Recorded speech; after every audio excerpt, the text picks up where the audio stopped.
Alright, let's get started with this. So we're going over for about like maybe the next half hour to an hour about general Archeage lore, and especially lore that pertains to the Akash, right?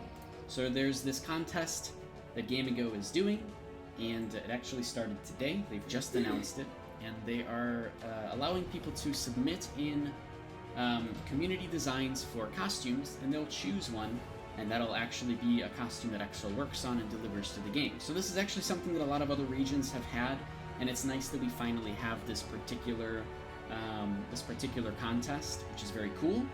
This contest is also kind of focused on the Akash, so you guys have probably seen, but it's kind of centered around designs that have to do with the Akash. And of course, this was announced like last night, and then this morning I got a whole bunch of PMs of everybody asking me, what is the Akash?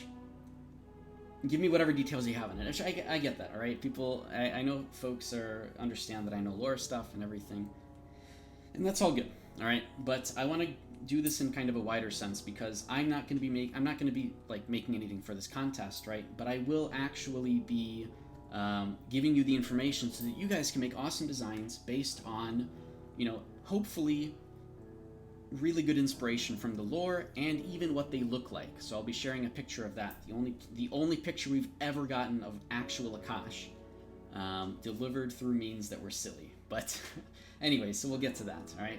So the first thing we're going to do today, we're going to go over all of the lore about the Akash that's actually factual, essentially information from the original novel and novel set that Archeage is based off of. If you don't know, Archeage is actually based off of originally one novel and then multiple novels that are written by a semi-famous Korean author, okay? And so that's why so many things in Archeage are massively lore related. There's so much background to so many things in Archeage just because it's actually based off a novel, right? So we're going to go over that kind of information. We're going to be going over information from the actual game that it gives us, and then also stuff that Coolidon has given us, Coolidon being one of the past localization folks from Tryon back in the day. And he was very nice enough to give us a lot of information on the forums and on Reddit and such, and I've kind of collected those together. Those resources, they will be on the YouTube channel, so if you're watching on YouTube, it's down below in the description. You can read all the different lore stuff. If you're on stream right now, I might just link it for you guys in chat. Let me just do that. And then you'll at least have the lore composition notes that I have that I'm kind of going to be reading off a little bit, mostly paraphrasing for the most part, but that information is right there. There's the link to it. And there will be some other information, some goodies as well in the YouTube description, things that I'm going to go over today. Okay? So, here we go. Oh my god, I'm not going to be reading chat too much. Until we get to until I'm done with all of the lore talk and everything, okay? Until we're talking about other things that are related to the lore still, okay? So here we go. Akash information. So this is kind of a big deal, actually, and the fact that a lot of people don't know about the Akash is actually a good thing. And let me explain, okay? So the Akash, in general, are actually not only one of the main antagonists in the Archeage universe, they're actually the main antagonist in the Archeage universe, and yet we know very little about them, okay? And that's actually why, the fact that we don't know very much about them, the fact that there's only little small bits of history here or there, and this and that, and the fact that we know so little about them is actually one of the more interesting reasons that they are actually the main antagonist, okay? So we're going to go over Archeage lore overall in Erenor and how it relates to the Akash and what's going on. And you're going to notice that a lot of different aspects of the entire game's lore kind of link to it in many different ways. And the reason for that is because this is freaking based off a novel, okay? So like any novel, like any story, tons of things can happen throughout the story and then they all kind of link together at the end, right? And so this kind of makes sense for the Akash. So, story time. This is going to be the first lore stream I've ever done, where we're mostly going to be talking about things. And you can follow along with me. So here's what I'm going to do for you all. We're going to go over to my browser here. Hopefully it loads up correctly. Ah, yes. Hello. That's my main focus. Oh, gosh. Nice. Alright. Anyways. So, we've got this lore composition, which I posted in chat. We're going to be kind of going over a little bit of this, bits and pieces here and there, okay? Here's a nice Ipnish writing system. There's links to all sorts of different stuff, including all of the Orchidna's journals. but we're not going to be going over those, okay? So we're going to go over some of these things. All right? They're not in any order here either. Oh my gosh, there's so much stuff. All right, so big basis, big background of what's going on. We need to scroll down to... what's a good place to start off at? Archeage lore. This is really good, posted by the Wanderer many years ago, but I want this one, History of Erenor. So, I'm paraphrasing here for the most part, but the idea here is that Archeage, the world of Erenor itself, okay, started off as this rich, magical thing that was actually created by the mother goddess Thiel, okay? Now, Thiel created this garden that we all now know about because, you know, we've been there now, we get it, okay? But the garden itself, which is essentially the birthplace of magic, the garden was the reason why everything else ended up happening. And so from there, Thiel essentially created the main 3 races in the game, okay? Normally this is described as 2 races, but in reality it's 3. And the first 2 being the Ipnia, right? We know the Ipnia in game because of all the ancestral skills and everything that they've kind of started interacting with us about, right? And of course the new Ipnia Sanctuary. They also created the Nuons, being the actual race of the Warborn back in the day, back in the before times, when they were all up in here, up in this western continent area. They were hanging out in Carcasse fighting some dragons, but we're not going to go into them too much, alright? They link into the story a bit, but we're not going to talk about them too much. The third race that she made, back in the day, in the before times, was the Akash. And the Akash, while the Ipnia were very sort of, you know, they created rules, they had very much structure with everything that they did, the Akash were a little different. They ended up being very sort of... evil is a good way to put it, but essentially their whole idea, their whole race was around finding a way to live forever. And so they would destroy things, they would experiment on other people, they'd experiment on other beings, that they would just essentially do anything they could to live forever. And then, you know, if they were done with some kind of test and they failed, they just eat the thing, right? They eat everything they could. So this was a very destructive and evil race that would actually destroy so many different things. And what ended up happening is they would of course go into war with the only other race at the time in Aurora, the Ipnia. And so they would clash all the time, and the Ipnia were actually on the verge of losing, and, you know, the entire world getting enshrouded by the Akash, until they ended up setting up Aegis Isle.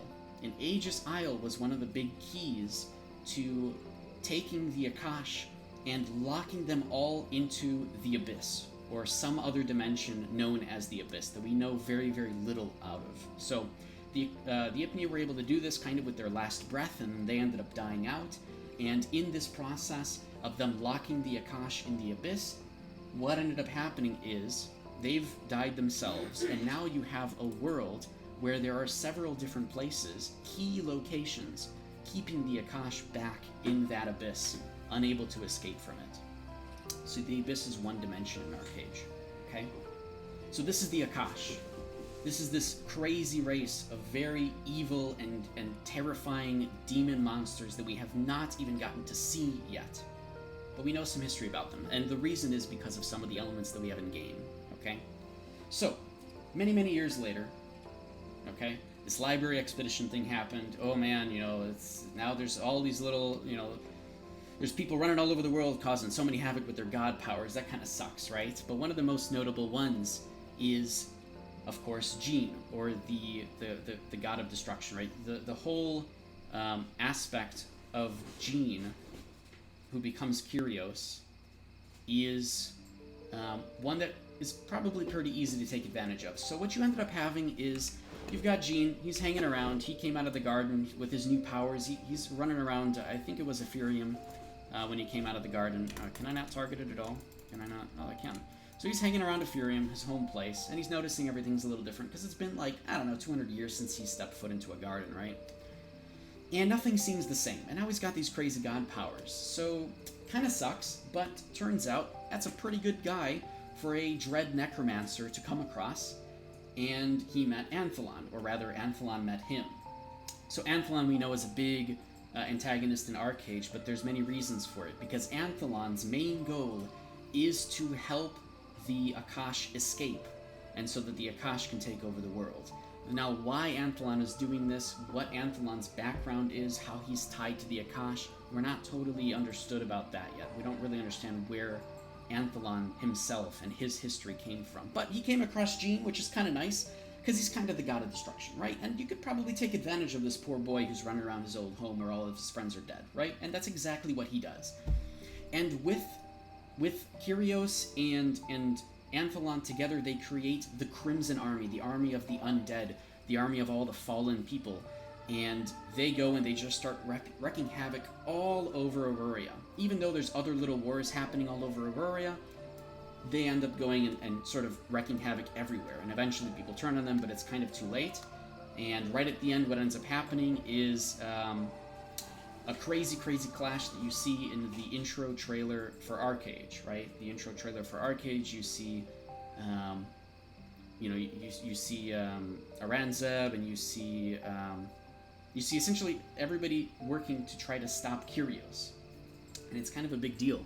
So the end of Archeage, actually, maybe I could just bring it up in a video. Can I do that? Or is everybody need it? Is like, am I going to get DMCA'd? Probably not, right? So here's what we'll do.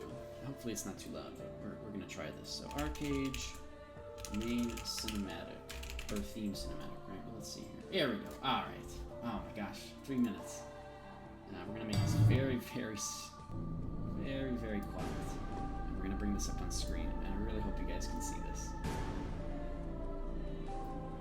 Right, so this is all good and stuff, you know, they go down the garden, but we only care about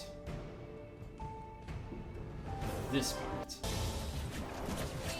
So, you know, they're fighting, they're trying to keep Kyrios at bay, right? There's tying with his bow, whatever that is, probably missile rain. Oh, look at that Sun to Earth, it's amazing. Look at that thing. Oof, that's way crazy, that's way too crazy. Anyways, in this process, what ends up happening is Iana here is trying to get everybody through this door to escape Auroria, because Auroria is going to be destroyed in this process. So she opens this gate to the hereafter, which is another dimension in Archeage. It's actually the dimension of the dead, but she uses it in a way to you know, essentially make portals to sort of bypass through it to escape. There's Aranza casting the spells. Yeah, that's all cool. Everybody's having a big fight, right? Let me turn this on a little bit more.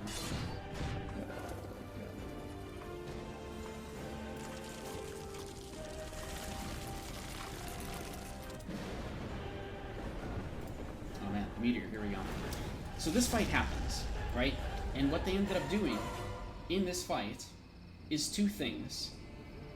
One, they lock Kyrios in the garden, which is a pretty good place to hold him. He's not escaping out of the garden. And two, they freed all of these and rescued all of these people from Auroria right before it was massively obliterated. And a third thing. So all the people escaped through this this hereafter portal, which is nice, and so did Antholon. And in the process of Antholon going through this portal to try to go after everybody, to go and catch up, Antholon was stuck. And Iana, or Nui, closed the portal right as Antholon entered, and closed it from both sides, keeping Antholon inside the hereafter and locking him there. And this was amazing. This was perfect. This was the perfect way to solve the problem. Now Kyrios is locked in the garden, and Antholon is locked in the hereafter. There's no way they can communicate with each other. There's nothing they can do. And this was the solution to saving Erenor, the entire planet, right? In the process, of course, Nui had to kill herself, and she's gone. She's now in the hereafter as well, guiding the souls of the dead. And Auroria itself was destroyed.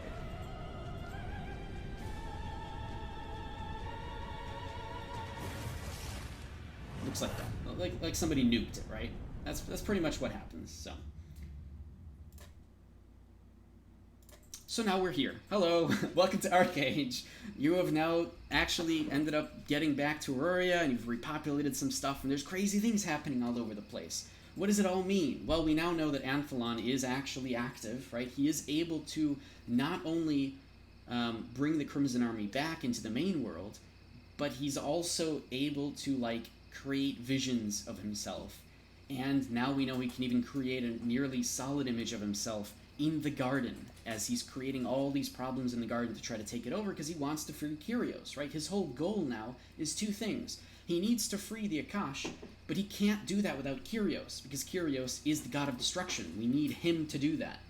So he tries his best to free Kyrios. That's what CR is about. That's what the whole Crimson Rift is about, is he is trying to sort of take over the land and everything, in order to free Kyrios, right? In order to kill everybody, free Kyrios, get the Akash out, right? That's his whole goal. Okay? And in the process, he's also trying to free himself out of the hereafter.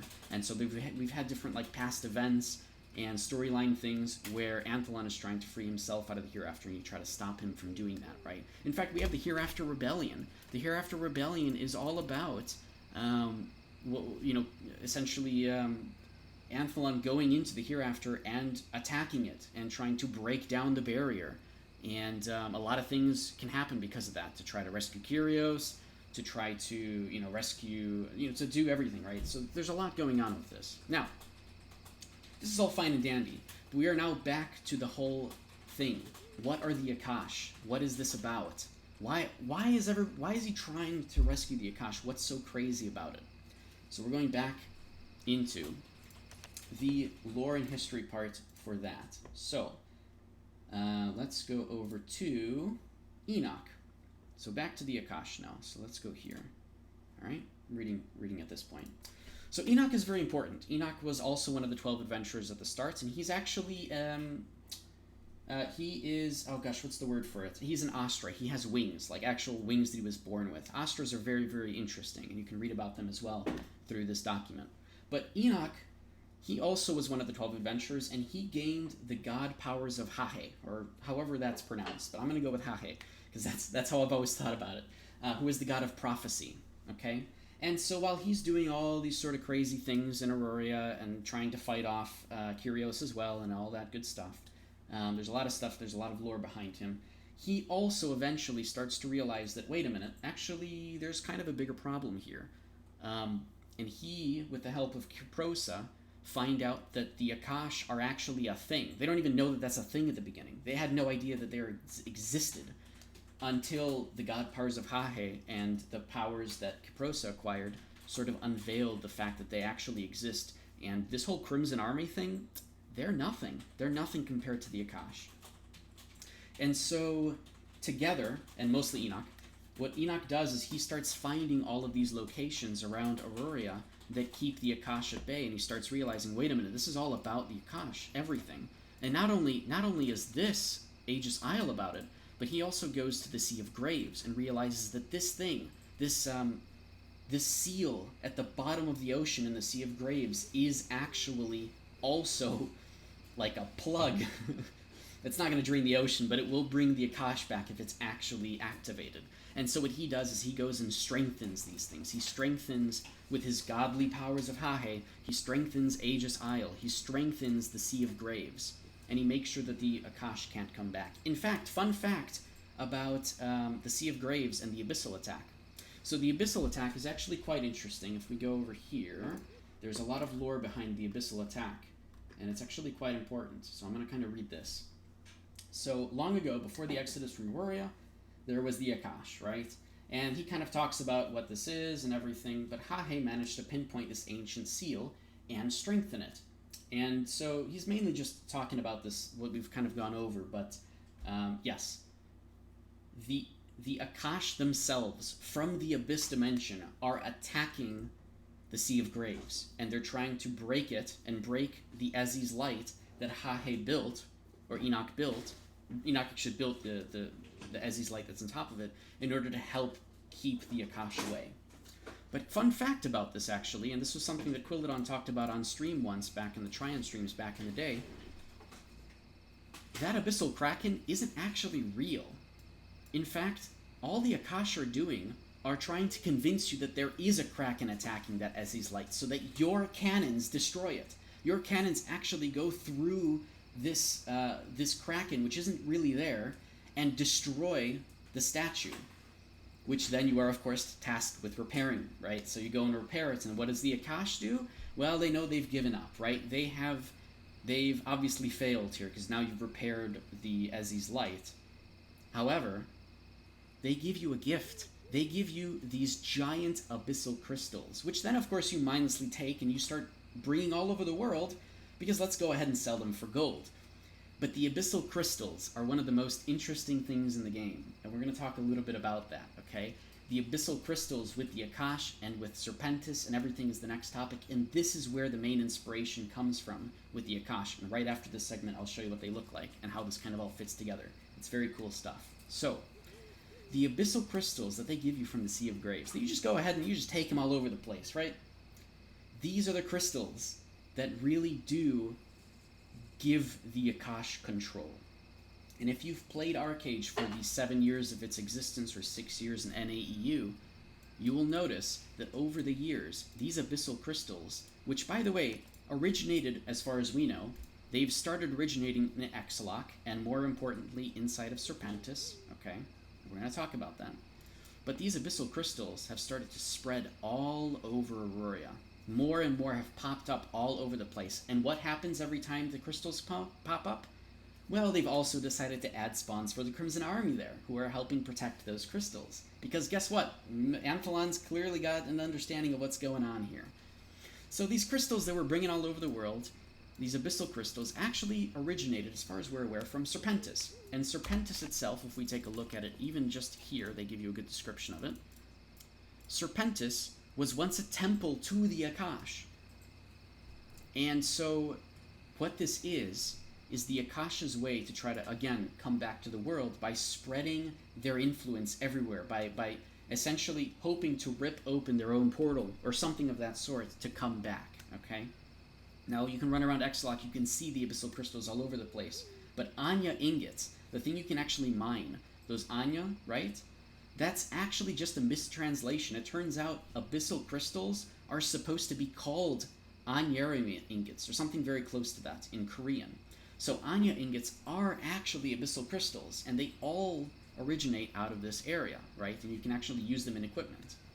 So, now let's go ahead and start mining abyssal crystals, right? And using them in equipment, and using them for all sorts of things, right? There's not as much anymore that you use them for, but my point is still there, right? So, abyssal crystals, which are generally not really, people don't really understand them in the Archeage world, but we as the players start to understand what's happening, because we see all the lore coming together, because we see what the Akash are doing. We see where they originated from in terms of with these crystals, and how much of Exilok is completely taken over by it. For those that played Command and Conquer, the old RTS back in the day, and Command and Conquer 2 and 3, and then we talk about the one that comes after that, but you'll kind of see similarities here with Tiberium, where there's a crystal that sort of landed on the planet and starts to spread and take over the entire thing. This is very similar to what the abyssal crystals are doing. They are spreading, probably underground, like we kind of see with how crazy the caves are in Exilok, and taking over pretty much the planet. And so this is starting. We see it all over the place. You can now run around all of Aurora, including Golden Ruins, including Whale Song, including, I don't think Reedwind yet. No, Reedwind too, all over the place.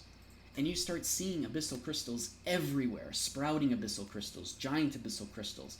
As patches continue, you'll actually see more of them. We've seen new ones pop up in Reedwind and Whale Song. Even after those regions have come out, later on, we see new ones pop in. And they're not only are they put there, but there's also the Crimson Army that's hanging around those same locations. So there's a lot going on with these abyssal crystals, and they do play kind of a major part with the Akash. We don't really understand why yet, but we understand that they are linked in many, many different ways, especially because of that Sea of Graves event, right? So, cool stuff, very interesting, right? So what are we dealing with here? So, XL Games actually came out with a mobile game, if you don't know. And it's not they actually did cancel that. They canceled the game, but it was actually quite interesting. I actually kind of enjoyed that game. It was called Archeage Begins. And in Archeage Begins, they go over the original story of the 12 adventurers very, in very, very little detail as possible. They just wanted to make a game out of it. But I kind of like the game, alright?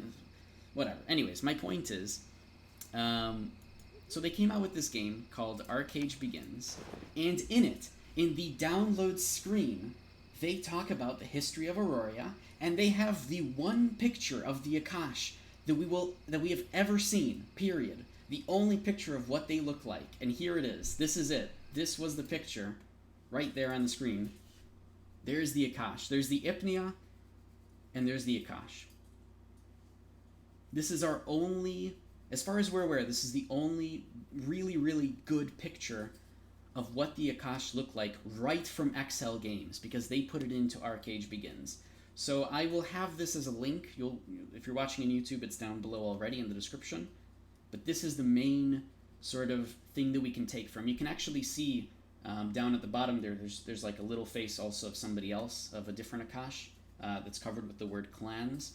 And there's like a tail, right? Because they're very much linked in many ways to the Gorgon or the Naga, right? The Naga, I think, and Gorgon are kind of the same thing in some Archeage lore, from what I understand. So, and so here you go. This is a picture of the Akash, and I'll leave it up on the screen for a little while. But you can start to take some inspiration from this.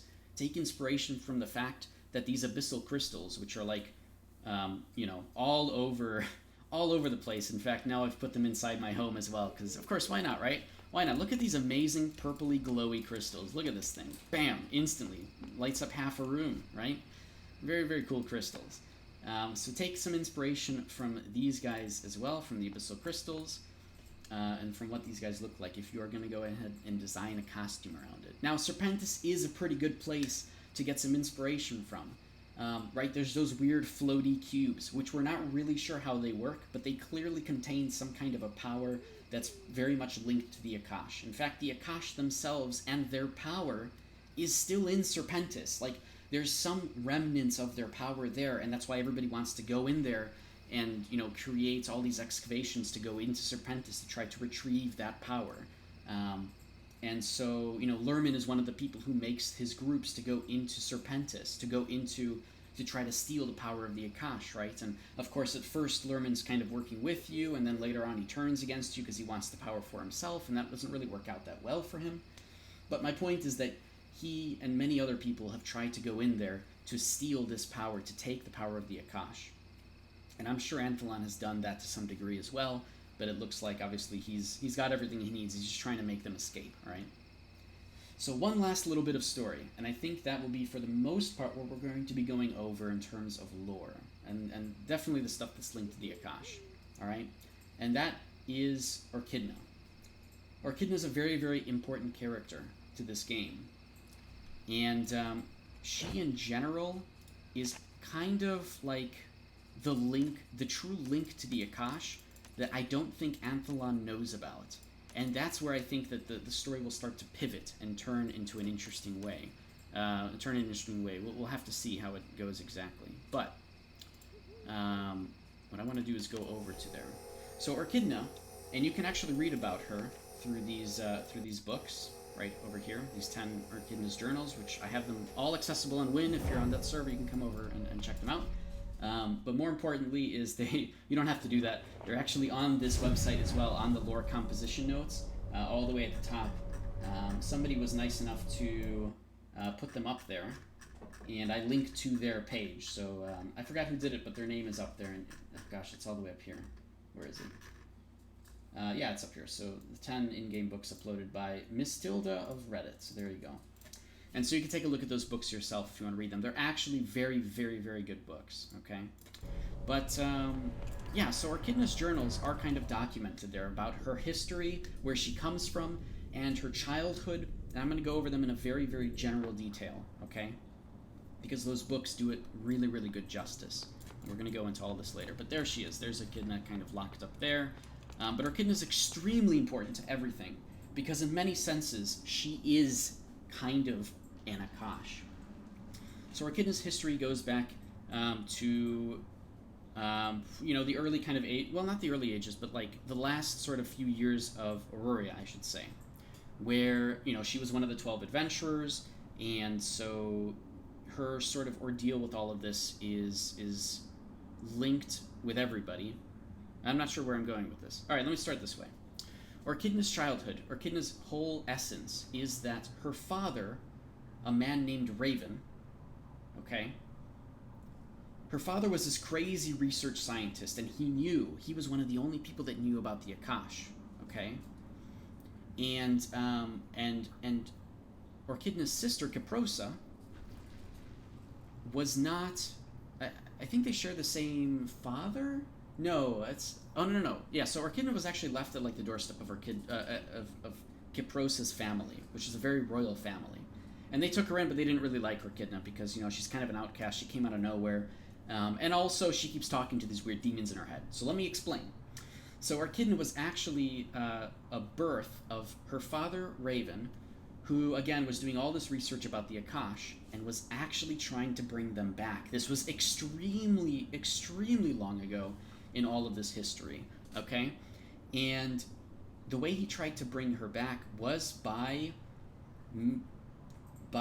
creating a child with a Gorgon. So he did things with the Gorgon and somehow had a baby, and the baby came out, and their name was Orchidna. And this tie-in through the Gorgon, through the power of the Abyss, gave Orchidna some special powers. These special powers, which are now essentially manifested in the skill set known as Malediction. It used to actually be its own hatred skill set, or Abyssal skill set, that we used to have back in the day, that you can actually attach to any skill tree as a whole thing back in the day. But now it's its own skill tree called Malediction, which is based off of Orchidna and based off of the Abyssal powers. And you'll notice, especially in those 10 books, that a lot of these powers are what Orchidna has, okay?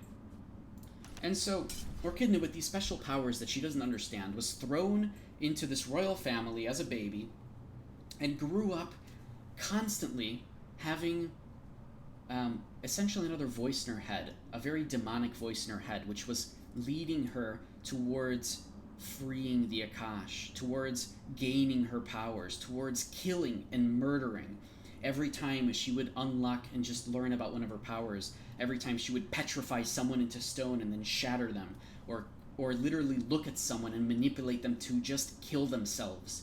She would do these things, and the voices in her head would laugh, and they'd scream, and they'd yell, and they'd reward her.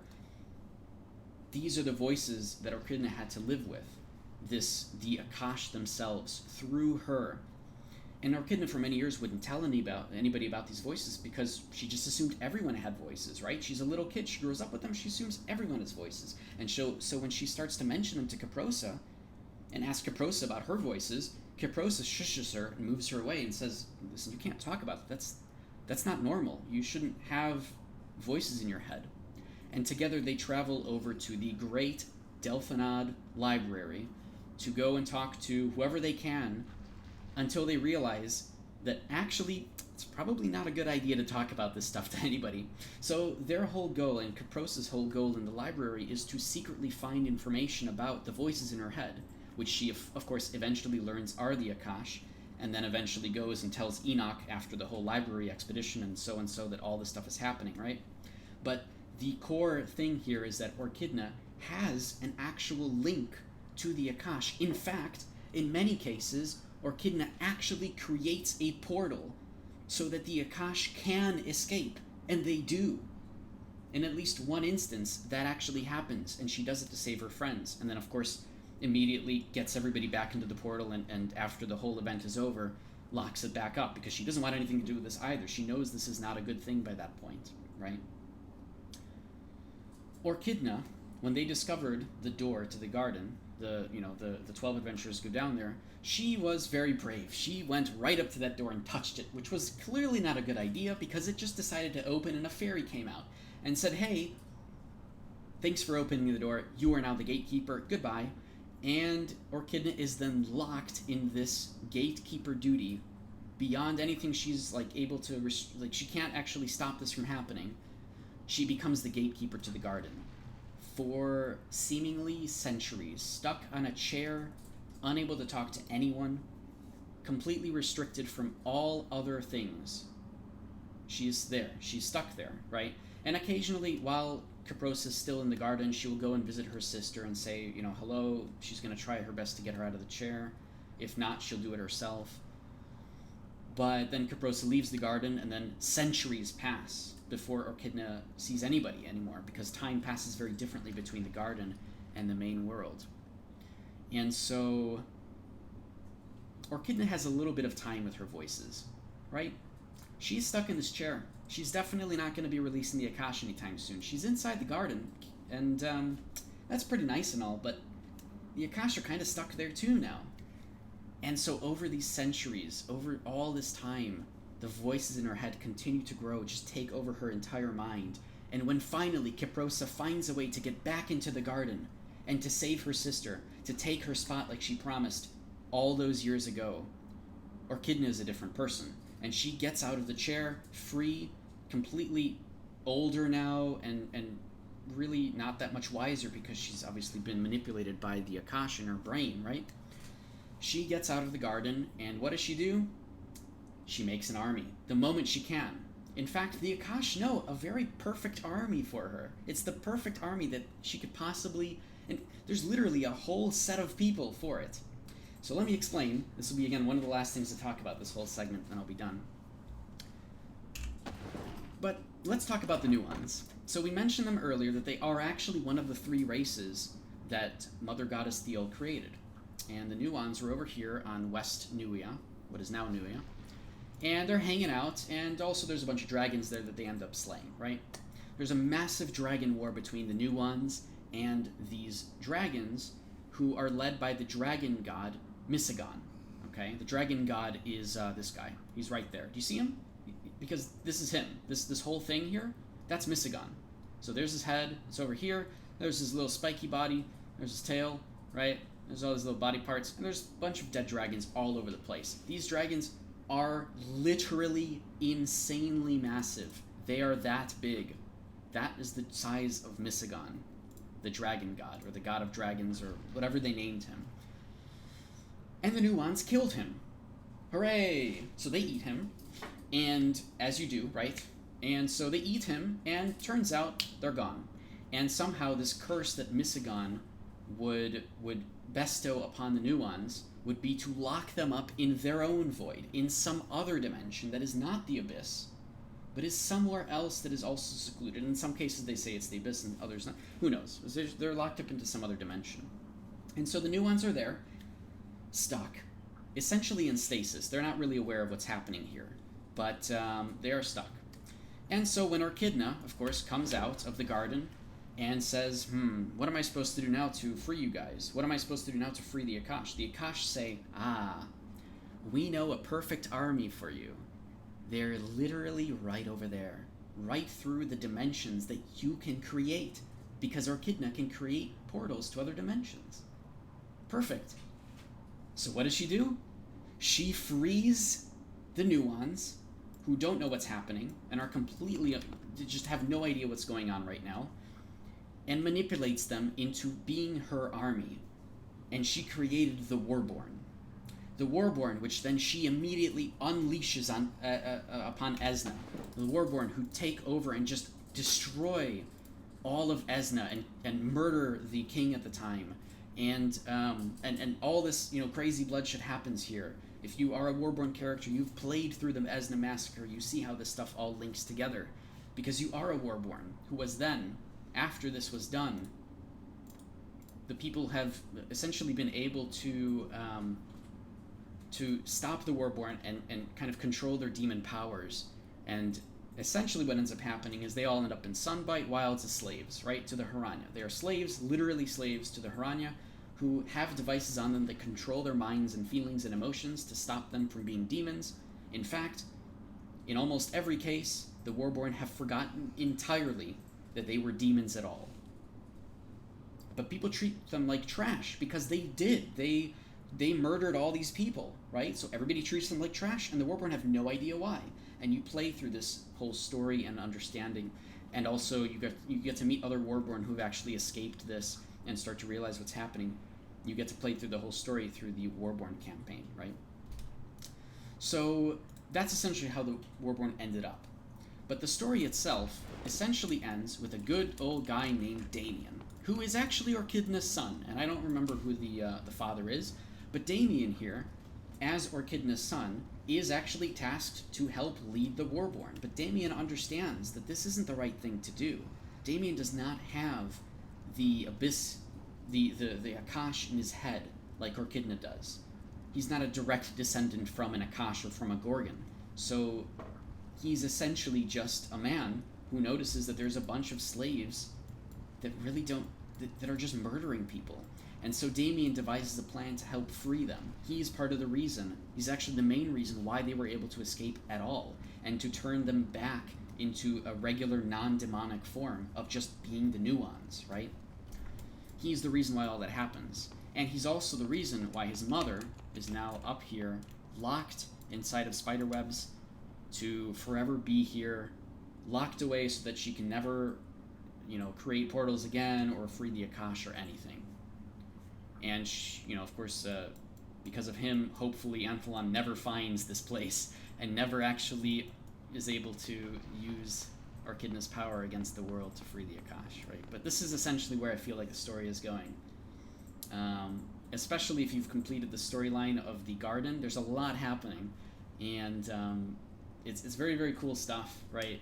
There's so many different elements that exist in the world that can all sort of come together at any moment and then free the Akash, and just everything changes, right?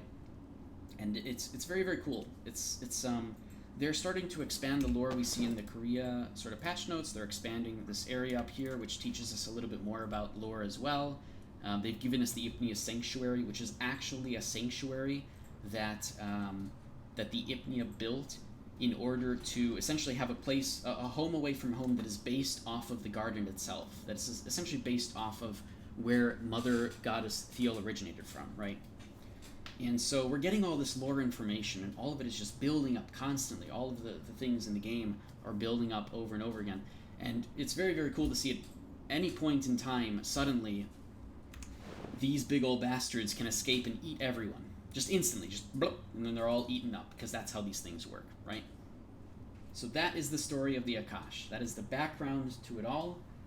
And of course, if you go over to the lore composition articles, which I linked, and I've been kind of showing on the stream as well, or you can see down below in the description of the YouTube page, there's so many other stories, so many other different wars that have happened, so many things that all in some way link to the Akash, or link to Antholon, or link to Kyrios, or Kiprosa, or any of the other gods that one of the 12 adventurers that became gods in some one way or another, okay? This is where everything sort of comes together. It all comes together with the Akash.